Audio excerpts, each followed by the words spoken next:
Efesios capítulos 4 al 6. Pues viva es la palabra de Dios y eficaz y más cortante que cualquier espada de 2 filos. Penetra hasta la división entre alma y espíritu, articulaciones y médulas, y discierne sentimientos y pensamientos del corazón. No hay criatura invisible para ella. Todo está desnudo y patente a los ojos de aquel a quien hemos de dar cuenta. Qué locura esta forma de decirnos cómo es la palabra de Dios. En el anterior capítulo hablaba de que cuando quieres oír a Dios, la mejor de las maneras es ir a su palabra, es decir, es ir a la Biblia, a ver qué es lo que Dios te quiere decir, porque Dios habla y aquí nos dice la palabra de Dios es viva y es eficaz además. Y dice, es más cortante que cualquier espada de 2 filos, penetra, discierne, es decir, nos hace ver con claridad, nos hace saber qué está bien y qué no está bien, y nos muestra todo con total verdad y sinceridad, tanto lo que nos gusta oír como lo que no nos gusta oír. Entonces, otra de las cosas que se ve a lo largo de la Biblia y que podemos ver en nuestro día a día es cómo la palabra de Dios transforma vidas. Hay conversiones muy fuertes a raíz de un versículo que han escuchado o que se han encontrado o que han abierto una Biblia y han leído un trocito y esa palabra les ha tocado hasta lo más profundo del corazón. En mi caso, por ejemplo, a mí cuando me preguntan qué he aprendido de la Biblia o si he visto que ha cambiado algo en mí desde que estoy estudiando la Biblia, digo, por supuesto que sí, me ha ayudado un montón a mejorar mi carácter. Por ejemplo, en el tema de la paciencia, de la espera, el autocontrol, el saber controlar mis palabras, porque es una de las cosas que más me cuesta en el mundo, el controlar mi lengua. Y la Biblia te ayuda a moldear tu carácter, a ser mejor y a tratar mejor a los demás, porque lo que te enseña Dios es amar al otro, a también a comprender, a saber estar, o sea, todo bien, todo lo que viene de Dios es bueno. Esa palabra es muy importante que le demos el valor que tiene, porque es muy importante y realmente a Dios no le ayuda ni le deja de ayudar que tú leas su palabra. Realmente al que le ayuda es a ti mismo. O sea, no pienses que por leer más o menos la palabra vas a ayudar a Dios, porque Dios es Dios. O sea, Dios ya se vale por sí mismo. Él realmente, a pesar de eso, Él quiere tener una relación contigo. Y sí que es verdad que una de las formas más bonitas es leyendo su palabra, leyendo también lo que Él te quiere, lo que Él te ama, lo que Él da por ti, aquello que le agrada a Él, que es el amor. El amar a los demás, o sea, es algo que se repite constantemente porque es lo que Dios quiere de nosotros, que amemos por encima de todos. Así que pues este primer capítulo, el 4, empieza hablando de ese descanso divino que también hablaba el anterior y de cómo se entra en ese descanso que es creyendo. Y ese descanso lo que hace es describir el estado de Dios al terminar la obra de la creación. Es el descanso definitivo de Dios, que es la vida eterna.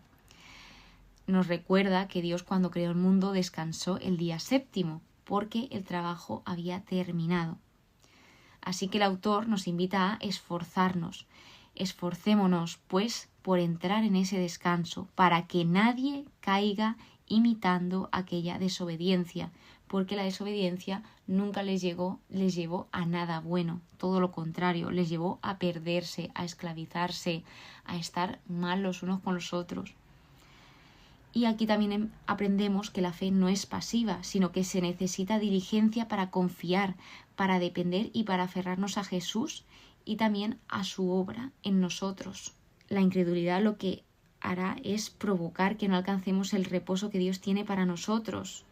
O sea, necesitamos tener fe para recibir todo aquello que Dios nos da, porque también lo que se vio es que, aquí pone el ejemplo de Moisés, que cuando iba a llegar a tierra prometida, por fin, después de 40 años, a raíz de la incredulidad del pueblo, que de hecho Moisés tampoco entró a la tierra prometida, fijaos que Moisés es muy, pero que muy importante en la Biblia, pues Moisés no entró a la tierra prometida también por razones como esta, por la incredulidad, porque al final el perseverar no es nada fácil y pues los que sí que perseveraron llegaron a entrar, que fueron muy poquitos, pero pues que sepamos esto, que sepamos aprender de los antepasados. pues si Dios nos da un montón de cosas, como pueden ser bendiciones, que sepamos acogerlo. Eso ya también sí que es verdad que depende de cada uno de nosotros, si queremos acogerlo o no. Se retorna al tema sacerdotal y vuelve a hablar del gran sumo sacerdote que es Jesús, el Hijo de Dios. Y habla de él como que ha sido probado en todo como nosotros, excepto en el pecado. Es decir, que Jesús entiende nuestras debilidades. Acerquémonos confiadamente al trono de gracia, es decir, se nos invita a acercarnos a Dios, a Jesús, sin vergüenza, porque Él es lo que más quiere, que nos acerquemos a Él. Por eso también Dios se hace tan cercano a nosotros, porque la palabra la tenemos porque Dios quiere que la tengamos, porque podríamos no tener esta palabra e ir muy desorientados, pero Dios se hace cercano a nosotros de todas las maneras posibles. Fijaos que envió a su único hijo a estar aquí con nosotros, que cosa puede haber más cercana que Él mismo se haga hombre. En el capítulo 5 habla de ese sacerdocio de Cristo. Habla de que todo sumo sacerdote es capaz de comprender a ignorantes y extraviados, es decir, de ser paciente con todas las personas. Cristo, en su agonía, seguía totalmente sometido, obediente a la voluntad del Padre, ofreciendo ruegos y súplicas al que podía salvarlo de la muerte, y fue escuchado por su actitud reverente. Es decir, la oración de Jesús no fue escapar de la voluntad de Dios, sino la oración de Jesús fue aceptar la voluntad de su Padre. Él no oraba como Señor, dame esto, sino él decía, Señor, si es posible, aparta de mí esta copa. O sea, si es posible, si es tu voluntad. Siempre dejaba ese margen a la voluntad de Dios, que es lo que deberíamos hacer todos nosotros, porque al final Dios nos conoce mejor que nadie y Dios sabe qué es lo mejor para cada uno de nosotros. En el estudio decía que Dios nos había provisto de un mediador y debemos hacer uso de ellos. Y Jesús sabe lo que es luchar con la dificultad de la obediencia. Sin embargo, Él obedeció perfectamente, a pesar de luchar con esa dificultad y ese reto de obedecer al Padre, aun en el momento más crítico de su vida, Él siguió confiando y siendo obediente al Padre, dejando un gran ejemplo para todos nosotros. Y aunque era hijo, aprendió la obediencia a través del sufrimiento, que ese sufrimiento es utilizado para enseñar. Al final, todo Dios lo usa para bien, todo. Bueno, pues cuando habla de perfección, porque ahora y en estos capítulos se va a escuchar bastante la palabra de perfección, habla de madurez, de ser maduro en este contexto. El autor dice que estaban necesitados de leche en lugar de tomar alimento sólido. Cuando habla de que ellos estaban necesitados de tomar leche, esto se refiere a un niño, que un niño desconoce la doctrina de la justicia. Un niño, cuando habla de un niño en la Biblia, puede hablar de un niño literalmente, pero también suele hablar de alguien que es inmaduro en la fe. Y luego cuando habla de tomar alimento sólido, esto ya lo hacemos más mayores, y habla de un adulto que tiene las facultades ejercitadas en el discernimiento del bien y el mal. Entonces se nos anima a madurar en la fe, porque no basta con conocer la fe, sino que hay que hacerla crecer y vivirla en profundidad. ¿Qué sucedía aquí? Que el autor lo que quería hacer era tratar algunos aspectos básicos importantes antes de pasar a temas más complejos, pero la condición espiritual que tenían lo hacía mucho más difícil de explicar. Es complicado explicar a un niño algo que realmente un adulto puede entender y un niño no. Entonces se habla de ellos como que eran torpes de oír, pero el problema era el que no querían escuchar a Dios, y esto venía de un problema derivado en el corazón. Y otra de las cosas así curiosas que aprendí, no que aprendí, sino que fui consciente, porque realmente internamente lo sabemos, pero me hizo gracia, digo, ¿cómo no? No soy consciente así de estas cosas, y es que cuando tú enseñas es porque ya has aprendido. Enseñar es el paso final del aprendizaje. El capítulo 6 es un capítulo un poco conflictivo, porque en el estudio decía, este capítulo ha sido confusión para muchas personas, las ha llevado a alejarse de la fe, sí, no, pero yo voy a explicar un poco lo que he entendido y lo que he indagado y lo que he estudiado. El capítulo 6, lo que hay primero es una advertencia, y luego, al decir esta advertencia, se dan unas palabras de ánimo. Deja claro que la fe no es solo un sentimiento, sino que requiere de compromiso y perseverancia. habla de aquellos que han tenido esa bendición de Dios y han disfrutado y experimentado el cómo es Dios de primera mano y sin embargo han caído, es decir, se han perdido. Entonces habla de que están crucificando de nuevo al Hijo de Dios, luego habla de la tierra que recibe lluvias, entonces luego se cultiva lo que produce esa tierra, dice Dios busca lo que crece en nosotros después de bendecirnos, es decir, ese fruto, y se da la bendición de Dios. Sin embargo, también hay veces que la tierra produce espinas y abrojos y es desechada. Y aquí habla de la maldición que es quemada. Y pues luego vemos como el arrepentimiento es un regalo de Dios, donde Dios toma la iniciativa. Cuando nosotros nos arrepentimos no es porque a nosotros nos sale, que también, pero primeramente el que toma la iniciativa siempre es Dios de ponernos pues ese arrepentimiento en el corazón y de pedir perdón por aquello en lo que hemos fallado.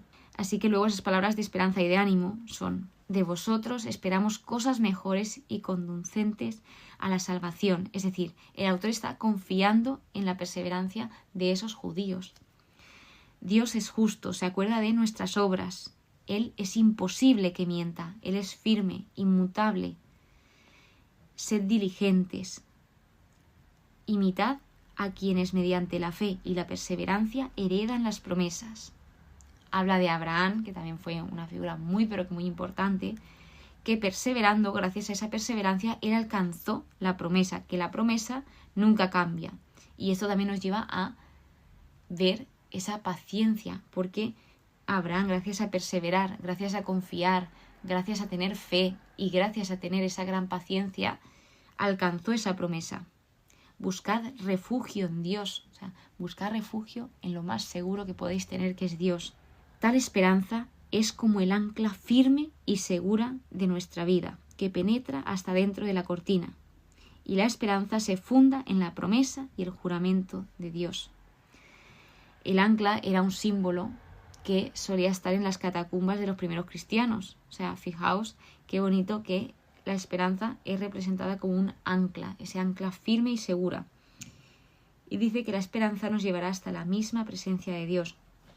Cuando habla también de eso de que la esperanza penetrará hasta dentro de la cortina, habla de tener esa presencia íntima con Dios, es decir, para que pueda surgir esa relación íntima del hombre con Dios, porque gracias a Jesús, que gracias a que Jesús se sacrifica por nosotros, se rasga ese velo cuando está ya crucificado, y ese gesto quiere decir que nosotros ya tenemos acceso al Padre mediante el Hijo, mediante Jesús. Entonces, pues bueno, o sea, este ha sido un poquito el resumen de todo lo que contienen estos 3 capítulos, que es una barbaridad, todo el contenido que contienen y lo bien que lo explica el autor. Sí que es verdad que hay cosas que obviamente, como en todo, pues se entienden mucho más y otras un poco más complejas, pero también porque son complejas de entender. Pero sí que es verdad que, oye, Hebreos es un libro muy, pero que muy bien explicado ya, incluso en el mismo libro, por el autor. Así que pues espero que hayas aprendido un poquito más de cómo es la palabra de Dios y que veas cómo puede transformar vidas y transforma vidas, tanto en el pasado como a día de hoy, como también las seguirá transformando. Muchísimas gracias por estar aquí, muchísimas gracias por escucharme, espero que pases muy pero que muy buen día y que Dios te bendiga.